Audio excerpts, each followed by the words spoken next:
In a misty mountain forest where the trees wore moss like soft green scarves, there lived a baby red panda named Pippa. Pippa was small, fluffy, and famous for one thing: not climbing, not running, not even her adorable sneeze that made birds giggle. Pippa was famous for hiding. If a leaf fell too loudly, Pippa hid. If a squirrel leaped too suddenly, Pippa hid. If the wind whooshed through the bamboo, Pippa hid so hard you'd think she was trying to become a shadow. The forest felt big, very big. Tall trees like towers, long shadows that stretched and wiggled, owl calls that echoed like secret messages. Pippa's grandma, Nana Nori, would wrap her tail around Pippa and say softly, "Sweetheart, being careful is smart, but being afraid of everything makes your world too small." Pippa would nod and scoot right back behind Nana Nori's fluffiest tail. One bright morning, the forest prepared for the lantern trail, a gentle celebration where animals placed glowing lanterns along a safe path through the woods, leading to the moon clearing. This year, Nana Nori said, "Pippa, you're old enough to carry a lantern too." Pippa's ears popped straight up. "Me?" "Yes, you. Just one lantern, one small walk, with me right beside you." Pippa looked down at her tiny paws. What if she tripped? What if the path was darker than it looked? What if she heard a sound she didn't understand? "I think I'm not old enough," Pippa whispered. Nana Nori smiled gently. "Then we'll practice, not bravery all at once, just a little at a time." That afternoon, Pippa watched from behind a fern as rabbits carried lantern oil, raccoons tied ribbons, and deer swept the path. Everyone had a job. Everyone looked confident. Pippa felt like a puff of fluff pretending to be a forest animal. Then something rolled into her paws. A small wooden whistle, smooth and warm, shaped like a tiny leaf. On the back were 3 carved words: "For when lost." Pippa swallowed. Near the whistle, a trail of shiny beads led toward the fog dip, a misty valley where sounds bounced and shapes looked strange. Then Pippa heard it. A tiny voice. "Hello?" Pippa froze. The voice came again. "Is anyone there?" Behind a fallen log sat a baby hedgehog, round and trembling, with a leaf stuck to his prickles. "I'm Bramble," he sniffled. "I chased a beetle and now I can't find the path back." Pippa's heart thumped hard. She could run. She could hide. She could call Nana Nori.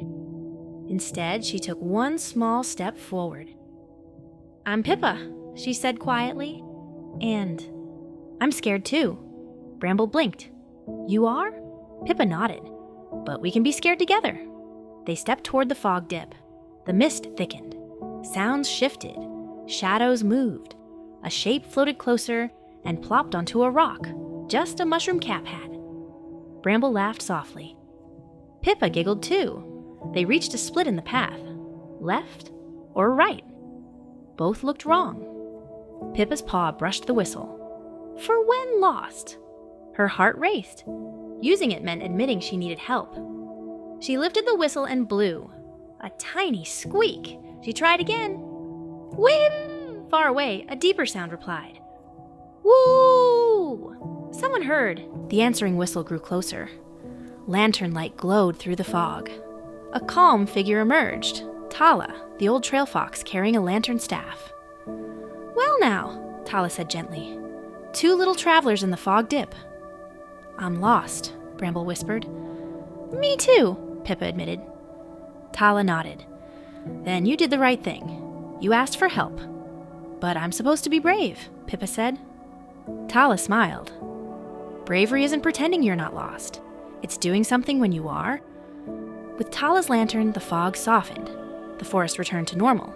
Soon, the glowing lantern trail appeared. Bramble squealed. "We made it!" When they reached the gathering, Nana Nori rushed forward and wrapped Pippa in a warm hug. "She helped me," Bramble said proudly. Nana Nori noticed the whistle. "You used it." Pippa nodded. Nana Nori smiled softly. "That was mine when I was little.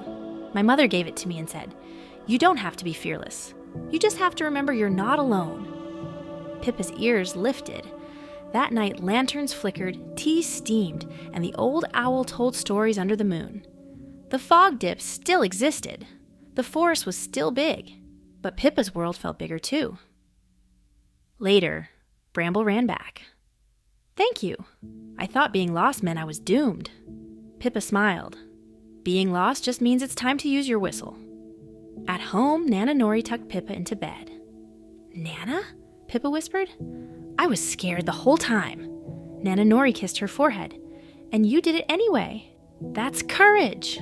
Pippa drifted to sleep dreaming of a tiny lantern moving through mist, not because the darkness disappeared, but because the light kept going. And from that day on, whenever a little animal felt afraid to ask for help, Nana Nori would say, "Listen for the brave little whistle, because courage isn't always loud." Sometimes, courage sounds like a small squeak in the fog, and the choice to take one more step.